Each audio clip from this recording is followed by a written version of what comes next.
Hello everyone, I am back.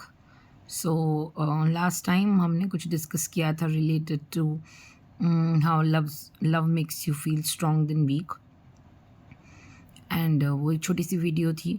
तो here I am with another thought जो मैंने उस दिन भी आपसे बात करी थी कि आजकल ऐसा चल रहा है, why married man and women are on dating apps, why and dissatisfied with their lifes. तो ऑफ कोर्स मैं खुद भी साइकोलॉजिकली सोचती हूँ, पढ़ती रहती हूँ इस बारे में। If you want to know how I actually give you answers and everything. So ये चीज़ है कि मेरे को इंटरेस्ट रहता है इन चीज़ों में, मैं पढ़ती रहती हूँ। एंड ऑल्सो कुछ लाइफ के एक्सपीरियंसेस हैं which I like to share with you guys. So उससे रिलेटेड ही मैं आपको बताना चाहती हूँ that there are couple of reasons. So married man they actually seek a validation online that make their life more interesting. Validation as in ki if they are still desirable, even women feel the same. And आजकल बहुत common हो गया है non monogamy. Everything is so open relationship and is there. So that's the reason why people, you can find married people, more of them on such apps. Also, there is like when you are in a married relationship, of course आपके पास इतनी responsibilities हैं, children are there, and you are not able to enjoy your physical relationship with your partner. So that's why also आप इधर उधर भटकते रहते हो, जो eventually what point I want to make here is जो आपकी पर्सनल लाइफ के लिए बहुत ही ज़्यादा डिट्रीमेंटल है, यानी हज़ार्डियस या रिस्की है।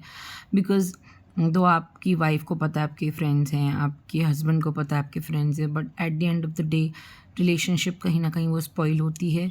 बिकॉज जो हस्बैंड वाइफ का रिलेशन है वो ऐसा है where there is no room for the other person. कहीं ना कहीं बहुत ज़्यादा क्लोज फ्रेंड्स या फ्रेंडशिप भी एक तरह का एक रोड ब्लॉक क्रिएट करता ही है। सो आई थिंक स्पेस देना एक दूसरे को इम्पोर्टेंट है, बट देन रिलेशनशिप ऐसा होना चाहिए आपके फ्रेंड्स के साथ जिससे आपकी पार्टनरशिप इफेक्ट ना हो, first of all. Second of all, infidelity मेरे हिसाब से नहीं होनी चाहिए, बिकॉज जिस तरह से आप अपने पार्टनर को भी धोखा दे रहे हो और जिस लड़की या लड़की के साथ आप रिलेशन बना रहे हो उसको भी आप एक तरीके से डिसलॉयल्टी शो कर रहे हो, even if it's like consensual, but I don't think so it is a good idea. Again, it depends from person to person. So what I'm sharing here is what my thinking is, or what according to my own values. So I'm not forcing anything on anyone, to be very honest with you. So that is that.